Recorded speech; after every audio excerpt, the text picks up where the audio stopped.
Mata pelajaran Bahasa Indonesia kali ini akan membahas apresiasi puisi. Adapun pokok-pokok bahasan kita adalah mengenai pengertian puisi itu sendiri, lalu unsur-unsur pembangun puisi, langkah-langkah penciptaan puisi, dan sumber-sumber penciptaan puisi, lalu yang terakhir pembagian puisi itu sendiri. Nah, baiklah. Untuk lebih jelasnya, kita akan membahas satu persatu.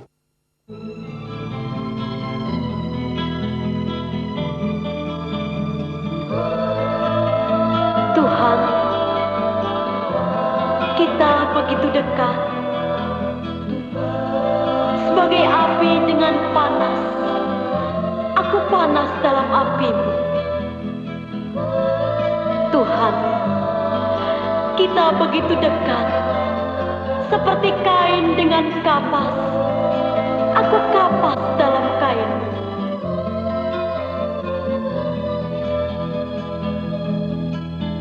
Tuhan, kita begitu dekat, seperti angin dan arahnya.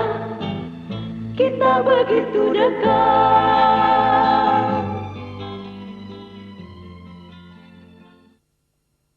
Namun, kadang kau luluhkan segala, kala tersungging senyum di bibir mereka.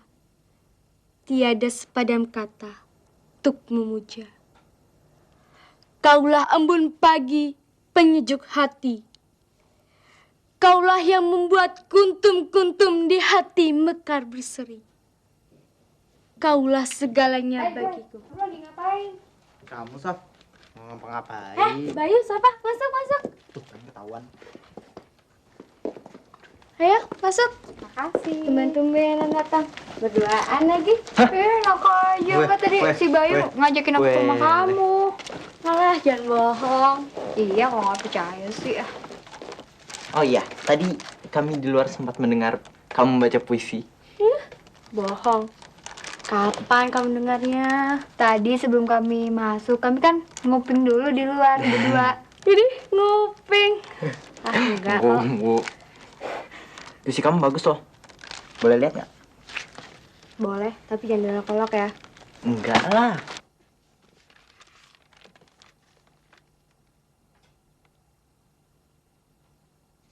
Bagus sekali. Kamu belajar dari siapa ini? Dari Pak Surya. Sejak diajar Pak Surya, ulangan bahasa Indonesiaku selalu bagus. Jadi aku mengikuti langkah-langkah pembuatan puisi yang diajarkan Pak Surya. Langkah-langkah yang mana? Kamu lupa ya, Bay?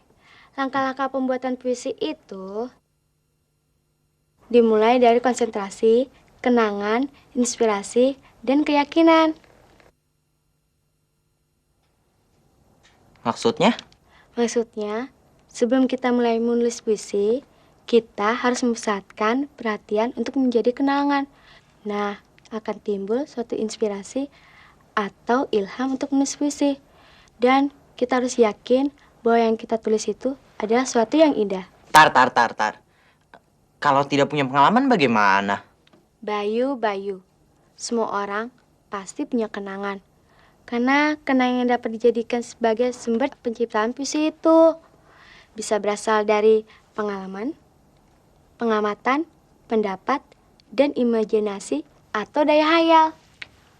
Ajeng, kamu kok semakin lama semakin pintar sekarang? Jangan ngolok-ngolok, bintang kelasnya kan kamu. Aku bener-bener, Ajeng. Bener kan, Bay? Iya, kan tadi kamu sendiri yang bilang kalau sejak diajar Pak Surya, nilai bahasa Indonesia kamu bagus-bagus. Udah, jangan debat. Bayu, coba lihat puisi kamu. Ini, tapi jangan diolok-olok lah ya. Iya. Lihat Safa, ini seperti pantun. Ini memang bukan seperti pantun, tetapi memang pantun. Coba perhatikan jumlah barisnya, jumlah suku katanya, dan rimanya. Ini termasuk puisi lama, Bay. Sedangkan kita ditugaskan oleh Pak Guru untuk membuat puisi baru. Puisi baru? Memangnya apa bedanya antara puisi lama dengan puisi baru? Bedanya puisi lama itu terikat oleh jumlah baris tiap baitnya, jumlah suku kata tiap barisnya, dan menggunakan rima atau persamaan bunyi yang tetap sehingga berirama. Sedangkan puisi baru lebih mengutamakan isi daripada bentuk, pilihan kata yang tepat, dan menggunakan kata yang berkonotasi.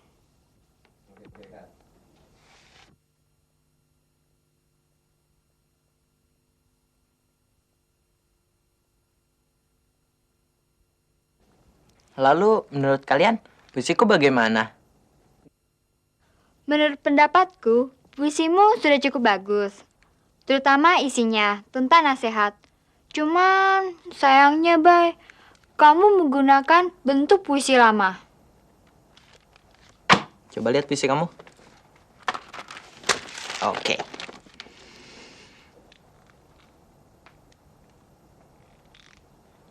Bagus juga. Coba kamu lihat.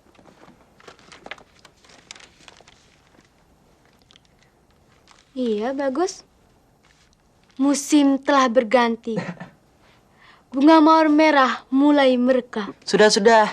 Tadi kan kita sudah membicarakan puisi Ajeng dan puisiku.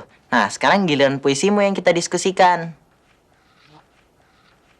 Malu, Abah, puisiku jelek. Tadi kan kamu yang mengkritik puisiku.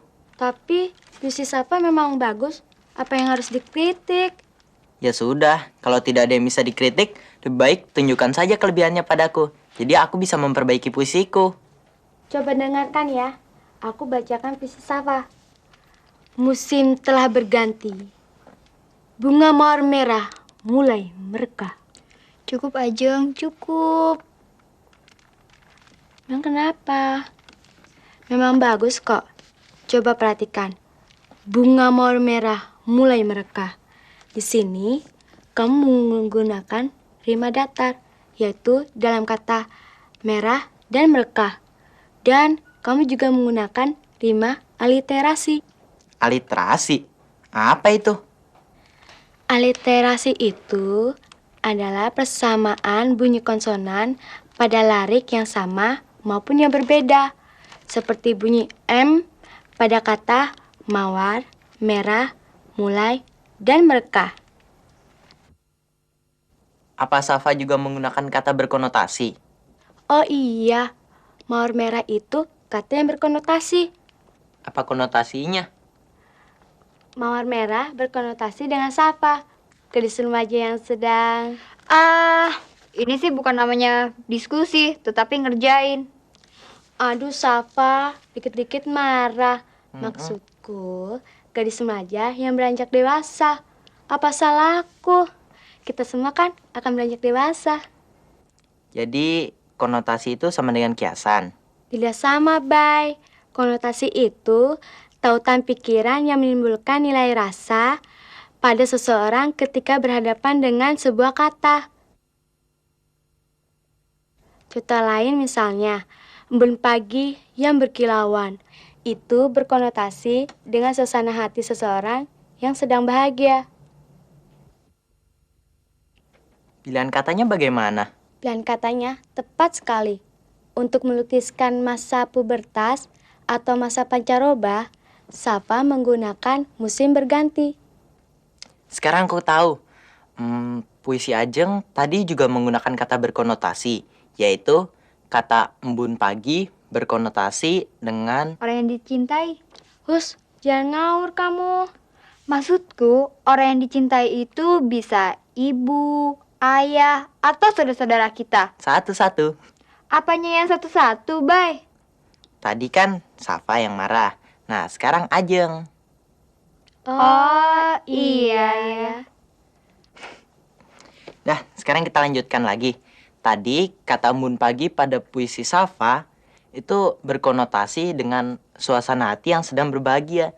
Nah, pada puisi Ajeng, embun pagi itu berkonotasi dengan orang yang dicintainya. Bagaimana? Ya, inilah gunanya mempelajari puisi.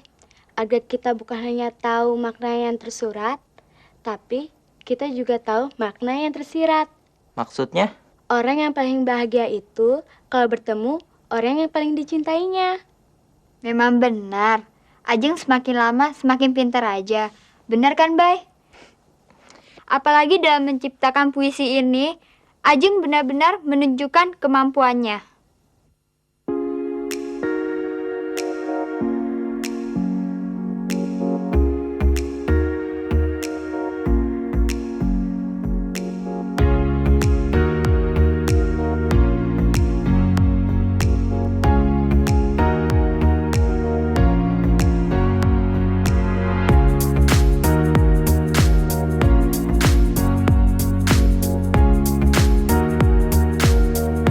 Ajeng bukan hanya menggunakan rima datar, seperti kata pagi dan hati pada larik kaulah embun pagi penyejuk hati, tetapi juga menggunakan rima sejajar, yaitu mengulang kata pada larik-larik yang berurutan, seperti kata kaulah pada awal setiap larik. Kalau begitu puisiku yang paling jelek dong. Jangan kecil hati, Bay. Walaupun berbentuk puisi lama, tapi puisimu cukup bagus. Di samping isinya, syarat-syarat pantun semuanya terpenuhi. Tiap bait terdiri dari 4 larik, tiap larik terdiri dari 8 sampai 10 suku kata. Larik pertama dan kedua merupakan sampiran. Larik ketiga dan keempat merupakan isi dan menggunakan rima silang atau ABAB.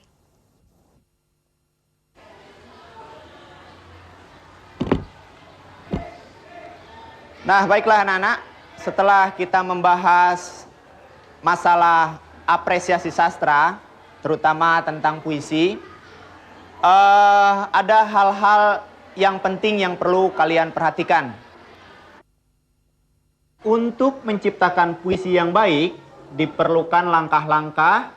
Yang pertama, konsentrasi, lalu kenangan, inspirasi, serta keyakinan. Sedangkan sumber-sumber penciptaan puisi adalah antara lain pengalaman, pengamatan, pendapat, serta imajinasi atau daya hayal. Selanjutnya, kalau kita membicarakan puisi, puisi dibedakan atas puisi lama dan puisi baru. Adapun puisi lama terikat oleh jumlah larik dalam tiap bait, jumlah suku kata dalam tiap larik, rima atau persamaan bunyi, juga irama.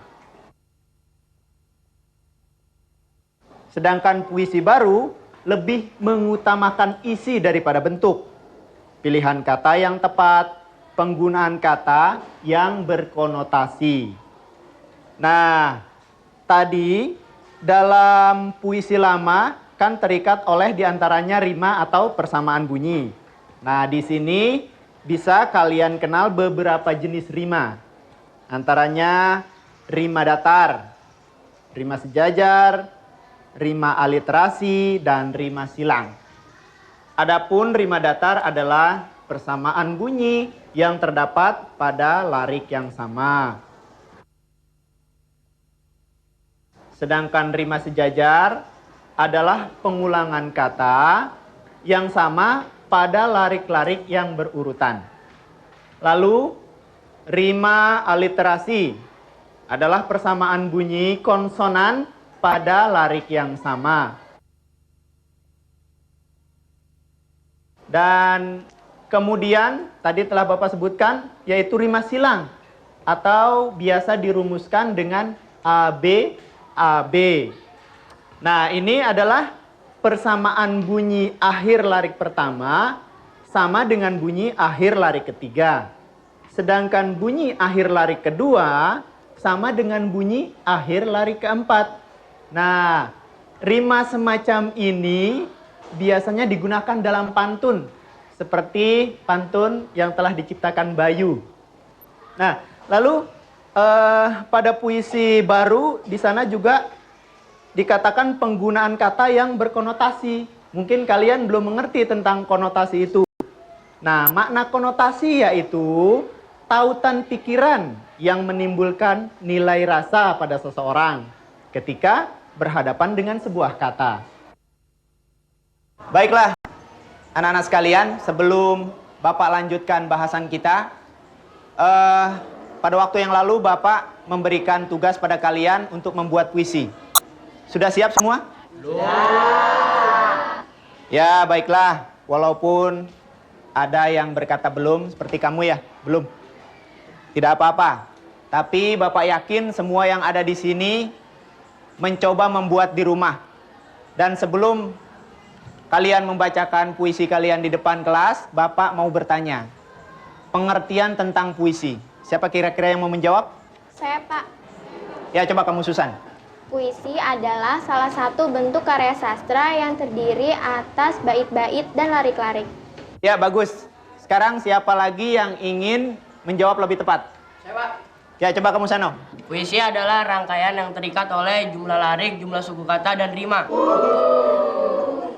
Itu puisi lama, Seno.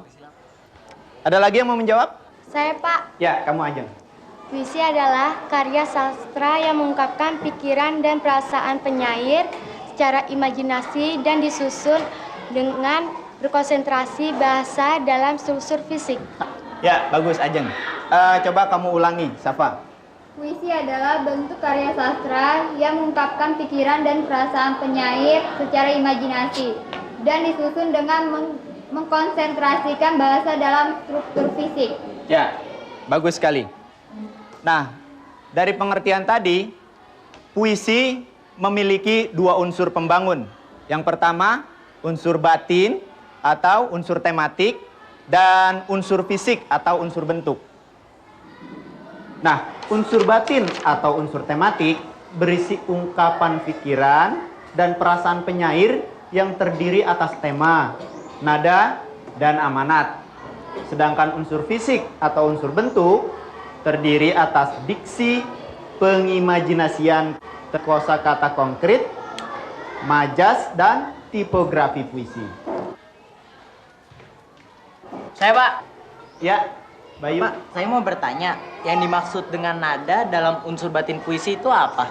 Ya, bagus sekali pertanyaan Bayu.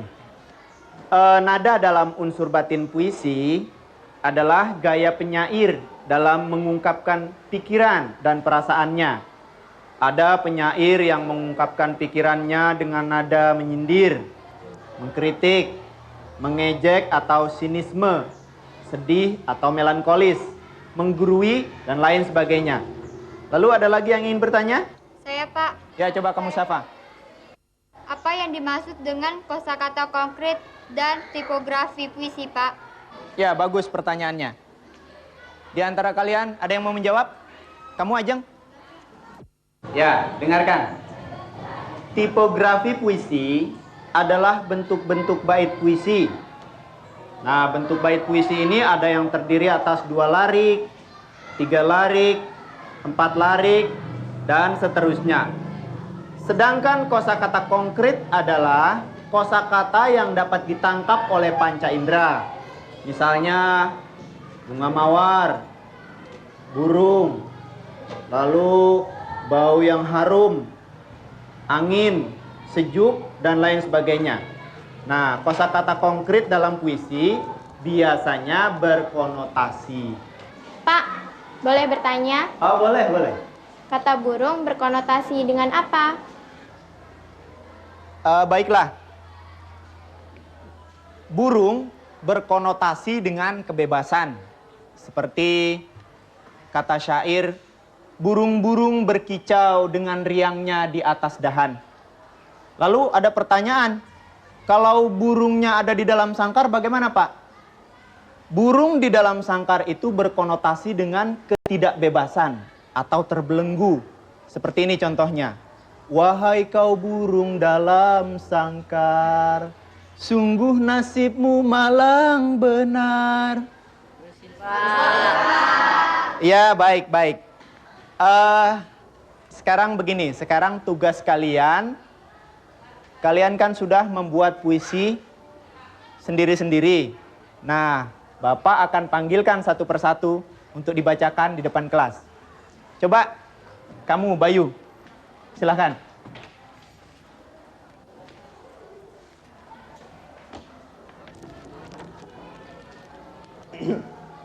Sarang indah burung manyar, burung bangau hidup di pantai. Kalau kita rajin belajar, pasti akan jadi pandai. Burung gereja hinggap di pagar. Burung elang terbangnya cepat. Kalau kita malas belajar, nanti bisa jadi gawat. Bagus ya. Bagus. Ternyata Bayu teman kalian ini pandai membuat pantun. Nah, sekarang giliran Ajeng. Silahkan Ajeng.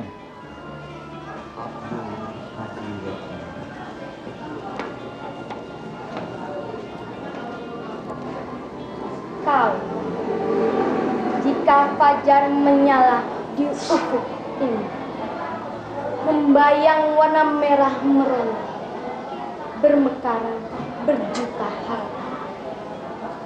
Kau berdiri di sana, nyatakan semangat yang membara, kobarkan pesona dalam dada. Namun, kadang kau luluhkan segala, kala tersungging senyum di bibir mereka. Tiada sekadang kata untuk memuja. Kaulah embun pagi penyejuk hati. Kaulah yang membuat kuntum-kuntum di hati mekar di sini. Kaulah segalanya bagiku. Kau. Ya, bagus sekali puisi yang dibawakan oleh temanmu Ajeng. Nah, sekarang giliran kamu, Syafa.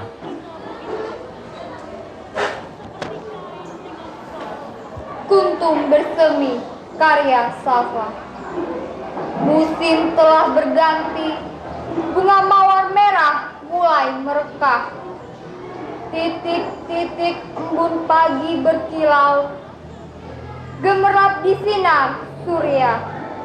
Burung-burung berdendang riang, menyambut musim menjelang.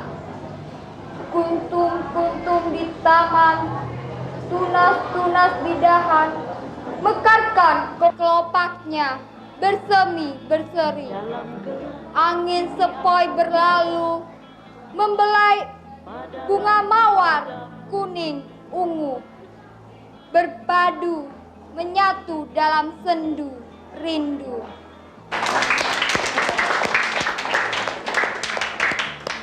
Nah, anak-anak sekalian, ternyata baik Ajeng maupun Syafa dapat membuat puisi dan membacakannya dengan baik. Bapak yakin mereka dalam menciptakan puisi ini. Tuhan kita begitu dekat, seperti angin dan arahnya. Kita begitu dekat.